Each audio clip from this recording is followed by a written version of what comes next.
أعوذ بالله من الشيطان الرجيم بسم الله الرحمن الرحيم الحمد لله رب العالمين الرحمن الرحيم مالك يوم الدين إياك نعبد وإياك نستعين اهدنا الصراط المستقيم صراط الذين أنعمت عليهم غير المغضوب عليهم ولا الضالين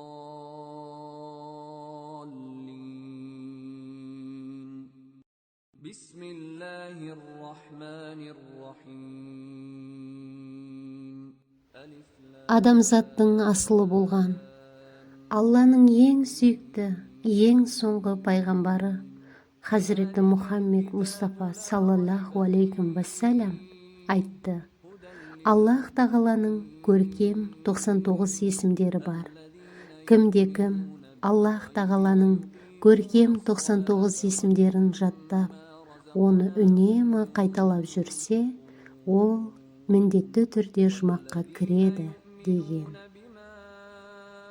Ең көркем, ең шебер, ең ұлы, аса құдіретті Аллах тағаланың біз білмейтін көркем есімдері көп. Ол Аллаға ғана аян. Ал адамзатқа белгілісі бірі кем 100, яғни 99 есім.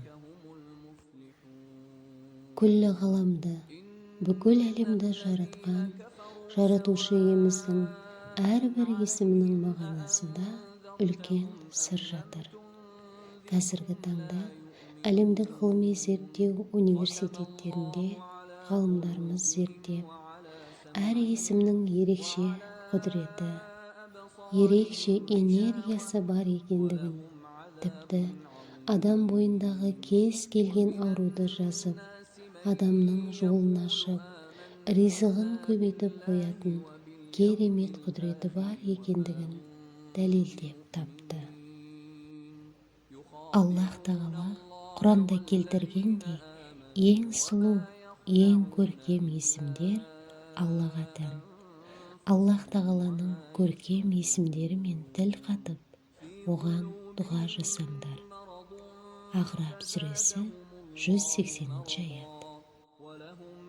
Ендеше Аллах тағаланың көркем есімдерін дұғаларымызға қосып, сол есімдердің мағынасын түсініп, өзгеден емес, шын ықыласпен бізді жаратқан, бүкіл әлемді жаратқан жаратушы иеміз Аллах тағаладан қол жайып сұрайық.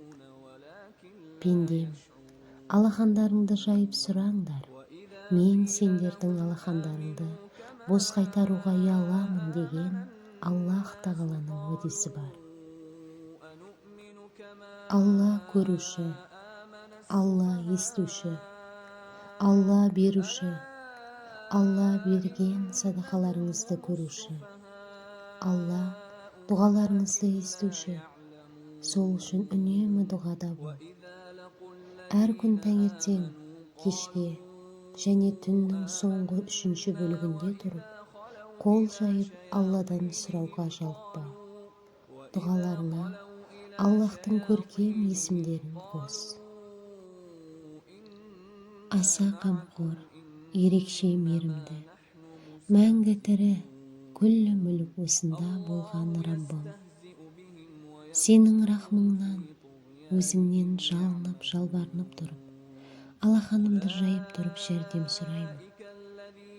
Менің күллі істерімді өзің оңынан реттеп бер.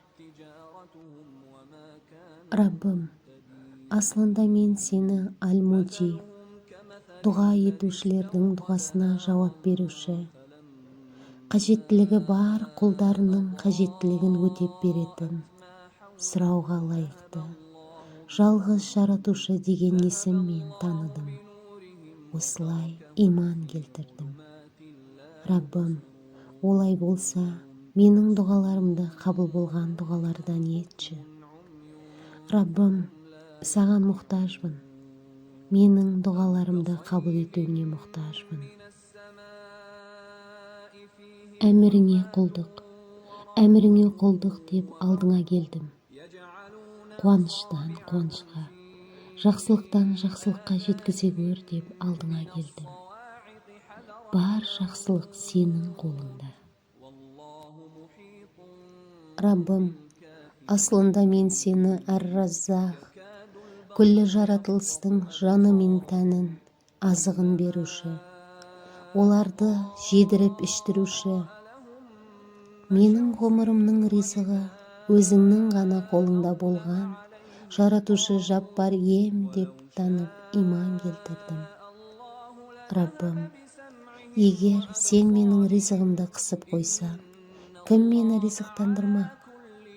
Аслында ризықтандырушы жалғыз бір өзіңсің, Аллахым. Раббым, аслында мен сені Әл-Уаххаб, өзінің қалаған құлына ешқандай қиындықсыз ризықты үйіп төгіп беруші, кең жомарт жаратушы ем деп танып иман келтірдім.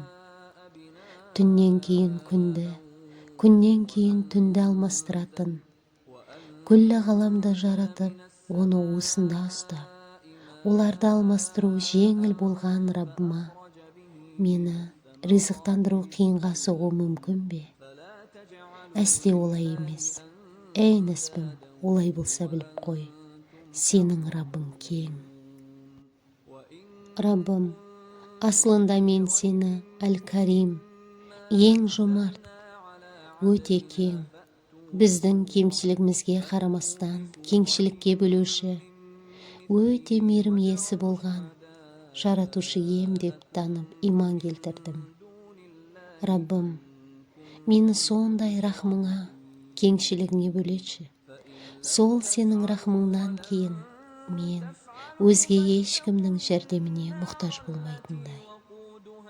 Әмин. أعدت للكافرين